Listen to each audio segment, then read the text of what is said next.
பண்ணுங்களே. இப்படி உசுரோட நெருப்பு வச்சு கொளுத்த பாக்குறியே, நீ என்ன மனுஷனா இல்ல மிருகமாடா? சின்னஞ்சிருசுங்க ஏதோ தெரிஞ்சோ தெரியாமலோ ஆசைப்பட்டுட்டாங்கப்பா. அவங்க 2 பேரையும் ஒன்னா சேர்த்து வச்சா அவன் ஜாதி ஒத்துக்காது, ஊரு ஏத்துக்காதுன்னு நினைச்சீன்னா அவங்களை இப்படியே ஊரை விட்டு அடிச்சு விரட்டிடுப்பா. அதை விட்டுட்டு இப்படி விரக்கம் இல்லாம இந்த பாவத்தை செய்யாத. பொம்மு, அவங்களை விட்டுடுப்பா, அவங்களை விட்டுடுப்பா. என்னம்மா புரியாம பேசுற? ஊரு கட்டுப்பாட்டுக்கு உல வச்சுட்டு நம்ம சாதிசனத்தினுடைய கௌரவத்தை சந்தி சிரிக்க வச்சு இவங்க 2 பேரும் குடும்பம் நடத்த ஆசைப்படுவாங்க. அதுக்கு கொட்டு மேலத்தோட என்ன வாழ்த்தி வழி அனுப்ப சொல்றியா? இந்த பாருமா, நான் விதைச்ச நெல்லு முள்ளா மாறிடுச்சு, அதை வெட்டி எறியல என்ன தப்பு? அப்படி சொல்லாதப்பா. உன் பொண்ண நீ எப்படி எப்படி எல்லாம் வளர்த்த. அவ குழந்தையா இருக்கும்போது அவளை தொட்டில படுக்க வச்சுட்டு நீயும் பக்கத்திலேயே கட்டில் போட்டு உட்கார்ந்து பாட்டு பாடி தூங்க வைப்பியே. குழந்தை பிள்ளைக்கு சந்தை கடையில துணி வாங்கினா போதாதுன்னு கோயம்புத்தூருக்கு ரயில் ஏறி போய் 1000 பணத்தை கொட்டி துணிமணி வாங்கிட்டு வந்து போட்டு அழகு பாப்பியே. உன் பொண்ணு 5 வயசுல ஆடி அசைஞ்சு நடந்து வரும்போது அவினாசி தேரே நடந்து வருதுமான்னு ஆசையா தூக்கி வச்சு கொஞ்சுவியேடா. இப்படி எல்லாம் பாசத்தோட தோல் மேலையும் மார் மேலையும் தூக்கி போட்டு வளர்த்த பொண்ணு இன்னைக்கு பட்ட மரத்துல கட்டி வச்சு எரிக்க போறேன்னு சொல்றியே. பாவி மனசு உனக்கு எப்படிரா இடம் கொடுத்துச்சு, எப்படிரா இடம் கொடுத்துச்சு? இந்த பொம்மை நாயக்கனுக்கு ஒரு பொண்ணு பிறந்து அவளை 18 வருஷமா வளர்த்தங்கிற நினைப்பு நேத்தோட செத்து போச்சு. இதோ நிக்கிறாள வெள்ளையம்மா, இவ நான் பெத்த பொண்ணு இல்ல. இவ என் ஜாதியினுடைய அந்தஸ்தை கெடுக்க வந்தவ, என் ஜாதியினுடைய மானத்தை அழிக்க வந்தவ, என் ஜாதியினுடைய மரியாதையை நாசமாக்க வந்தவ. இவ செத்தாதான் என் ஜாதி தலை நிமிர்ந்து நடக்க முடியும். ஜாதி ஜாதி நீ ஏன்டா இப்படி ஜாதி வெறி பிடிச்சு அலைகிற? உன் ஜாதி கண்ணுக்கு தெரியுமா இல்ல கைக்கு தான் சிக்குமா? கொட்டுற மழை தண்ணி ஆத்துல விழுந்தா ஆத்து தண்ணி, கிணத்துல விழுந்தா கிணத்து தண்ணிங்கிற மாதிரி பிறக்கிற குழந்தை அங்க பிறந்தா மேல் ஜாதி, இங்க பிறந்தா கீழ் ஜாதின்னு நம்ம தாண்டா பிரிச்சு பாக்குறோம். போடுற ரத்தமும் ஒட்டி இருக்கிற உசுறு எல்லாருக்கும் ஒண்ணுதான். அம்மா, நீ 1000 தான் சொன்னாலும் சரி, எங்க அப்பா அழகர் சாமி நாட்டுடைய புத்தி தான் ஏறத்திலே ஓடுது. அன்னைக்கு அவர் என்ன முடிவெடுத்தாரோ அதே முடிவை தான் இன்னைக்கு நான் எடுத்திருக்கேன். ஏன்னா எனக்குன்னு ஒரு ஜாதி, எனக்குன்னு ஒரு அந்தஸ்து, எனக்குன்னு ஒரு மரியாதை இருக்கு. அதை இந்த உயிர் போற வரைக்கும் வச்சு காப்பாற்றியே தீருவேன். நான் சொல்றது கேளுப்பா. அப்பா உன் கால்ல விழுகிறேன்டா. வேணாம்டா, நான் உசுரோட இருக்கிற வரைக்கும் பேத்தி அடிக்க விட மாட்டேன். கேளுடா டேய். வார்த்தைக்கு வார்த்தை எனக்குன்னு ஒரு அந்தஸ்து, எனக்குன்னு ஒரு மரியாதை, எனக்குன்னு ஒரு ஜாதி இருக்குன்னு சொல்றியே. முதல்ல நீ என்ன ஜாதின்னு உனக்கு தெரியுமாடா? சொல்லுடா, நீ என்ன ஜாதின்னு உனக்கு தெரியுமா?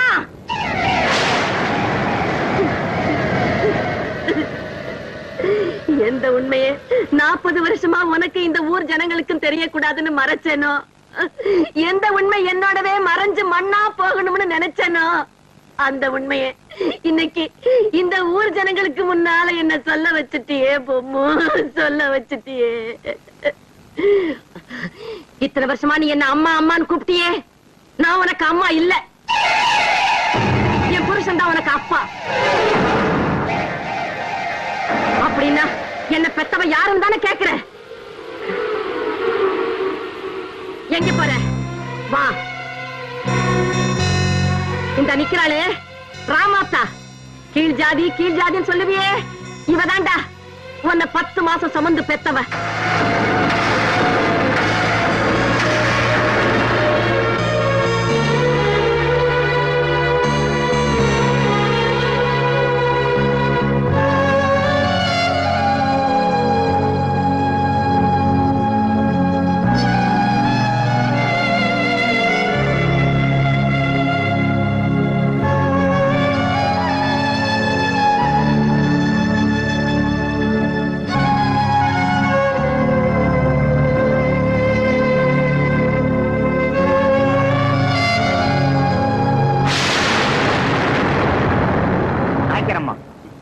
மனசு மாறணுங்கிறதுக்காக ஏன் இப்படி அபாண்டமா ஒரு பொய்ய சொல்றேன்? ஐயரே, ஒரு பொண்ணு மனசு வெறுத்தான்னா கட்டின புருஷனை கூட வாய் கூசாம என் புருஷன் இல்லைன்னு சொல்லிடுவா.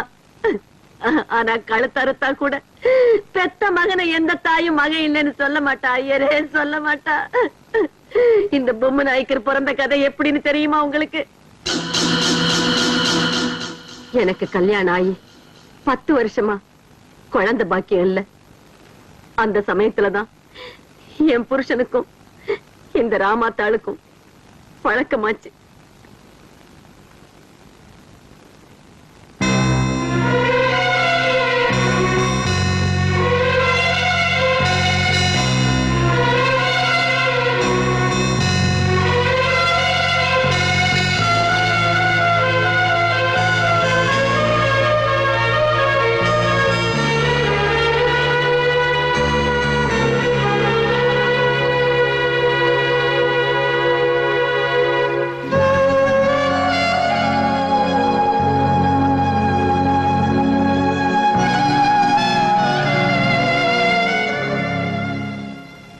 கொஞ்ச நாளைக்கு அப்புறம் என் புருஷனோட வாரிசு ராமாத்தா வயத்துல வளர ஆரம்பிச்சது. அது வெளியில தெரிஞ்சா என் புருஷனுக்கு கெட்ட பேரு வந்துடுமேன்னுட்டு ராமாத்தாளை கொண்டுட்டு போய் வெளியூர்ல தங்க வச்சேன். எனக்கு பிறந்த குழந்தையா இருந்தாத்தான் நாயக்கர் வம்சத்துல சேர்த்துக்குவாங்கிறதுக்காக நானே கர்ப்பமா இருக்கிறது மாதிரி என் வயித்துல துணியை வச்சு கட்டிக்கிட்டு ஊரையும் உறவுக்காரங்களையும் ஏமாத்தினேன். அதுக்கப்புறம் பிரசவத்துக்காக எங்க அம்மா ஊருக்கு போற மாதிரி நானும் ராமாத்தா இருந்த ஊருக்கே போனேன். அங்கதான் இந்த ராமாத்தாளுக்கு இந்த பொம்மு நாயக்கம் பிறந்தான். இன்னைக்கு நீ பாக்குற ஜாதி அன்னைக்கு நான் பாத்திருந்தேன்னா விதைச்ச இடத்துல நெல்லு முளைக்கிறதுக்கு பதிலா பொம்மு நாயக்கனை புதைச்ச இடத்துல புல்லு முளைச்சிருக்கும். இப்ப சொல்லுடா பொம்மு, அப்பா மேல் ஜாதி, அம்மா கீழ் ஜாதி, இவங்க 2 பேருக்கு பிறந்த நீ என்ன ஜாதி? உனக்கு பிறந்த இந்த வெள்ளையம்மா என்ன ஜாதி? நீ அடிக்கடி சொல்லுவியே எனக்குன்னு ஒரு ஜாதி இருக்கு, எனக்குன்னு ஒரு அந்தஸ்து இருக்கு, எனக்குன்னு ஒரு மரியாதை இருக்குன்னு. இப்ப எங்கடா போச்சு உன் ஜாதி அந்தஸ்து மரியாதை எல்லாம்? போச்சு.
ஊருக்காக கம்பெடுத்து சண்டை போட்டு யார் வேணாலும் ஜெயிக்கலாம்.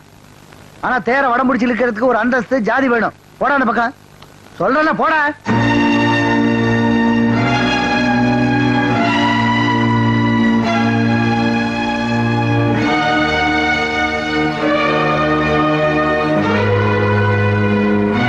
போடா அந்த பக்கம் எழுதியா. ஜெய் மா காளியம்மா.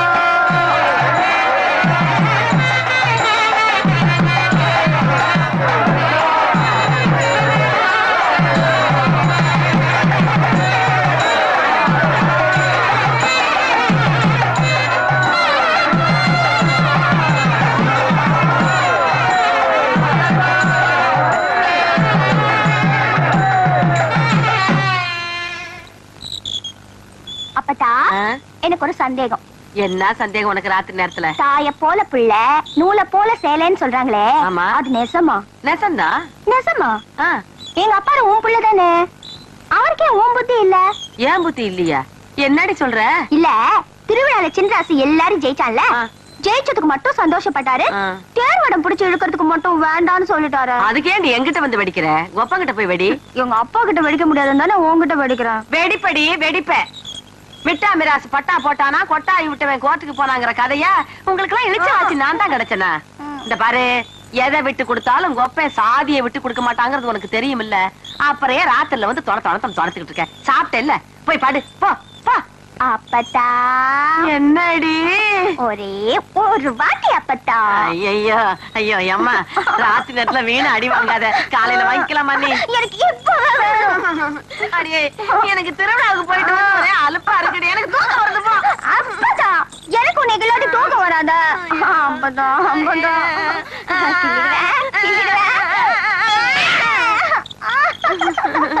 வாங்கிட்டியா? ஆமா போ. என்ன உனக்கு இதுல சுகமோ? இந்தா கொண்டு போய் வச்சுட்டு பாடு. நல்லா தூங்குனா? ஐயோ, எந்த நேரத்துல பெத்தானோ?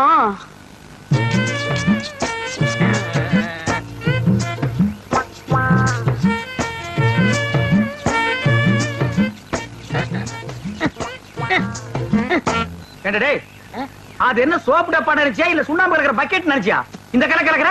அட சும்மா இருக்கனே, எவ்வளவு கஷ்டமா இருக்கு தெரியுமா? நீங்க ஒரு தடவை செஞ்சு பார்த்தா தெரியும். எதுக்கும் மிஷினை கண்டுபிடிச்சிருக்காங்க, இதுக்கு ஒரு மிஷினை கண்டுபிடிக்க கூடாதா? ஒரு கிரைண்டர் வாங்கி சொன்னா எப்படி ஆட்டலாம்? வாங்கிட்டு வரீங்களா? நீ ஆர்டருக்கு கிரைண்டர் பத்தாதரா, ஒரு செக் கொண்டு வந்து போடுறேன், அதுல போட்டு ஆட்டி அவர் மூஞ்சில எடுத்து பூசில அப்பு லோல்ல பாருங்க சாமி லோல்ல.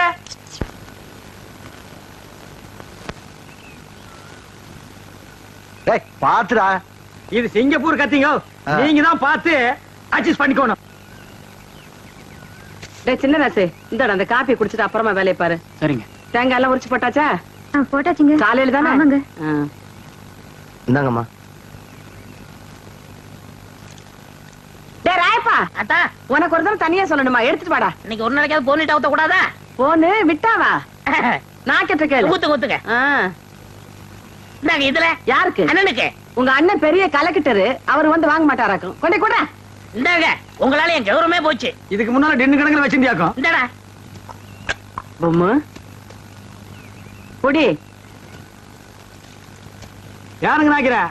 நீங்க வெள்ளி டம்ளர்ல காப்பி குடிக்கிறீங்க, எங்களுக்கு காலாகாலமா இந்த கொட்டாங்குச்சியில தான் ஊத்தணுமா? எங்களுக்கு ஏதாவது ஒரு சில்வர் டம்ளர், ஒரு பித்தளை டம்ளர், அட்லீஸ்ட் ஒரு பிளாஸ்டிக் டம்ளர்லயாவது நீங்க கொடுக்கப்படாதா? கொடுக்கலாம்டா. அப்புறம் உனக்கு எங்களுக்கு என்ன வித்தியாசம் இருக்கு? நீ சரச்ச சரப்புக்கு கொட்டாங்கச்சியே போதும் குடி. ஓ, சிறையில வேற குறையா? சரிடா குடி. டேய், காப்பி குடிக்கிறத விட்டுட்டு என்னடா யோசனை? நாக்கிறோமா, ஆ. கோவில் பூசாரி தலையில கைய வச்சு நாங்க கட்டிங் பண்றோம். ஆ. ஆனா நாங்க கோயிலுக்கு போனா வெளிய நின்னு சாமி கும்பிட வேண்டியது இருக்குது. இங்க உங்க வீட்டுக்கு வந்தா கொட்டாங்குச்சியில் நாய்க்கு ஊத்துற மாதிரி காப்பி ஊத்துறீங்க. அதுக்கு இப்ப என்ன பண்ண சொல்ற? ஒண்ணும் பண்ண முடியாது. சாகர வரைக்கும் இதே கதிதான். டேய், உனக்கு வேணா அந்த கதி இருக்குடா, எனக்கு ஏண்டா வருது? பாரதேசம் ஓடி போற எங்க அண்ணன் மட்டும் வந்து 10 இடத்துல ஒரு கையெழுத்து போட்டா போதும்டா. தரிசா கிடக்கிற 40 ஏக்கர் நிலத்துக்கு நான் தான்டா சொந்தக்காரன். அப்புறம் என் லெவலே வேறடா. என்ன லெவலு?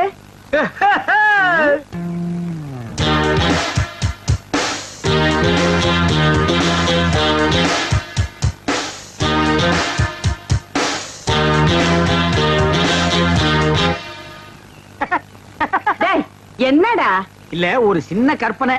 40 ஏக்கர் என் கைக்கு வந்தா எப்படி உட்காரலாம்னு நினைச்சு பார்த்தேன். 10 வருஷமா நீ இதே தான் சொல்லிட்டு இருக்க. நாக்கிறமா, உங்க பேர் என்ன? சக்கம்மா. நீங்களும் பிறந்ததுல இருந்து இதே தான் சொல்லிட்டு இருக்கீங்க, நானும் அப்படியே தான் சொல்லிட்டு இருப்பேன். டேய் வாடா போலாம். என்னடா வேலையெல்லாம் முடிச்சிட்டியா? என்னது கொளுத்து வேறையா? செங்கல் சிமெண்ட் வச்சு பூசுறதுக்கு கொஞ்சம் முளைச்சிருந்து சிறைச்சாச்சு. வாடா டேய். டேய் கண்ணாடி இந்தாடா. கண்ணாடி நீ வாங்கல? நீ கண்ணாடி இத தூக்குறத சாமி, இத கூட்டி வர ஒவ்வொரு இடத்துல கண்ணாடி மிஸ் பண்றான். அன்னைக்கு இப்படி அந்த மாரனாக்கி விட்டு கொண்டு போனா அந்த ஆள் எடுத்து வச்சு கொடுக்க மாட்டேன்டா. நீங்க நல்லவங்க கொடுத்தீங்க, திருட்டு ஆகிட்டு போகாத. திருட்டு ஆகி போனது தான் நடக்கும்.